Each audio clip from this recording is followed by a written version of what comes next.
Headline from MSN.com, CEO laughs off unfair job conditions, loses entire department responsible for $100 million worth of deals.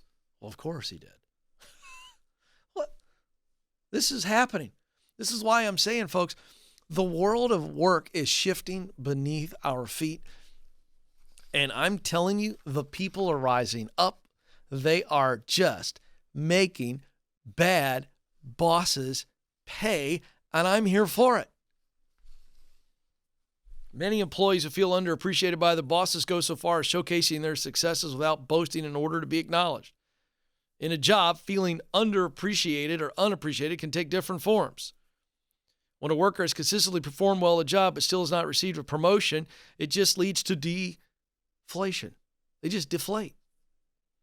A similar experience happened to a Reddit user. His username, Department Killer. Oh, boy. I like that. There we go. See that? See what's happening? This guy definitely feels, or this gal feels like, oh, no, it's a guy. Okay. Feels undervalued, and he's, I'm David. I'm taking down Goliath. That's exactly what that is. Okay. After his company had employed him for a while, management refused to give him and other employees a raise. What's worse is their bosses openly made fun of anyone who thought about leaving, claiming they wouldn't be able to find anything better. Now, folks, this is just open disrespect.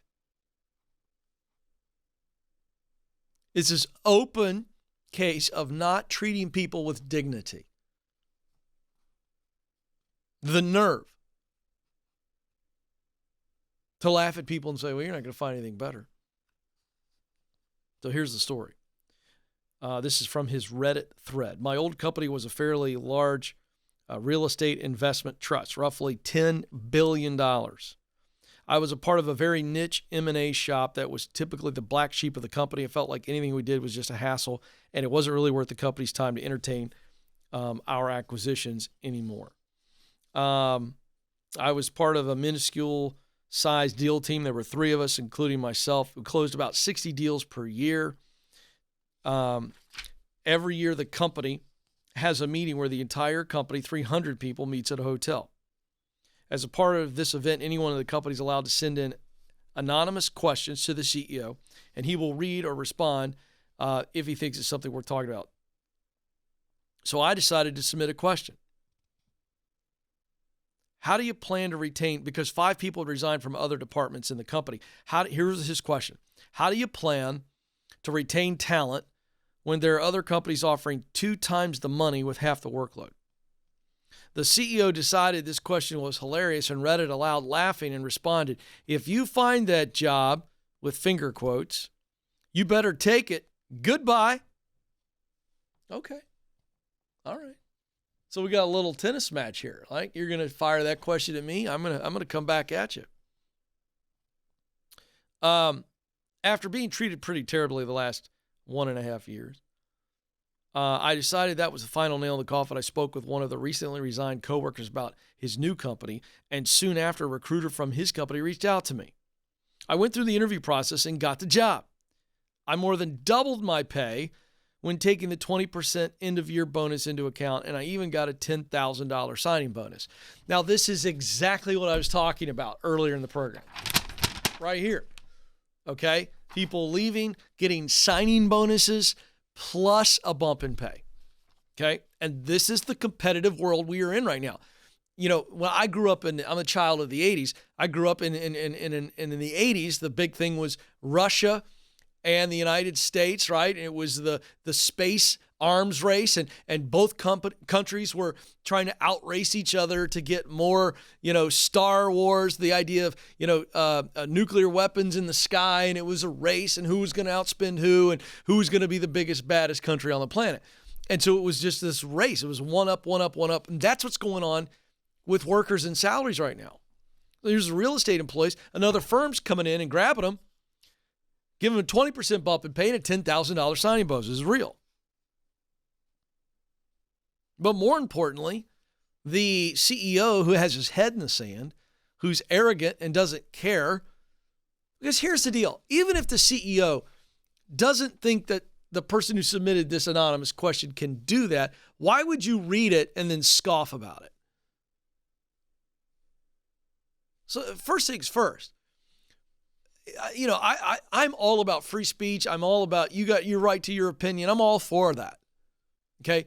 But as a leader, what do you hope to gain by reading that question aloud in front of the entire company and then laughing it off? It's like you're daring people to leave you. What's the point of that? And to me, it's a stunning lack of awareness to be able to read the room. Or maybe it's a stunning demonstration of arrogance where you know how it's going to come across and you don't care. It's probably the latter.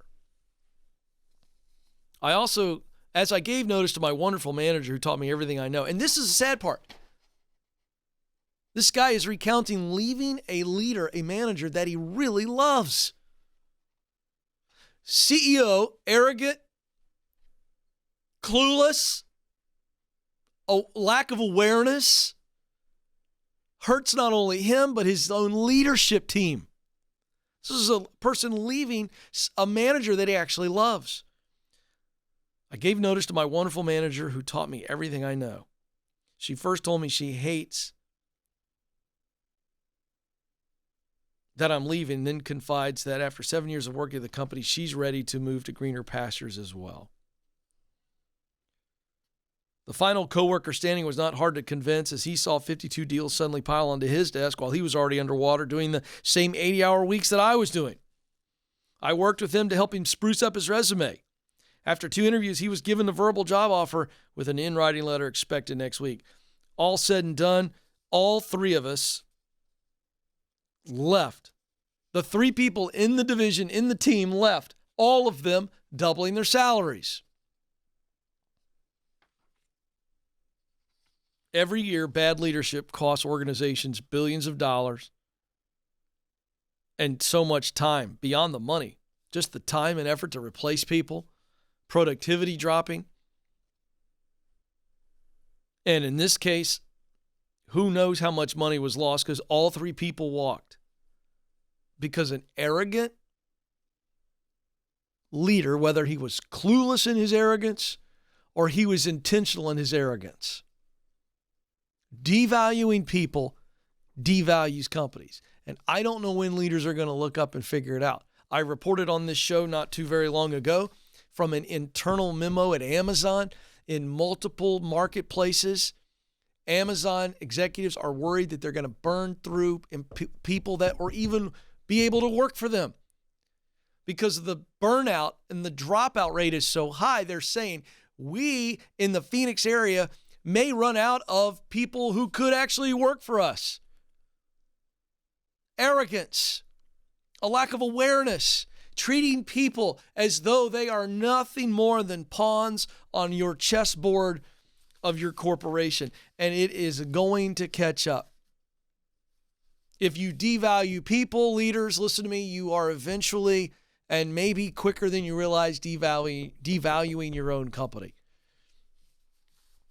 I think that this goes back to the pandemic, and it forced a reset in so many of our lives, in multiple areas of our lives. And I think people said, hey, life is too short to do work that does not matter to me, to do it in a place where I am not valued.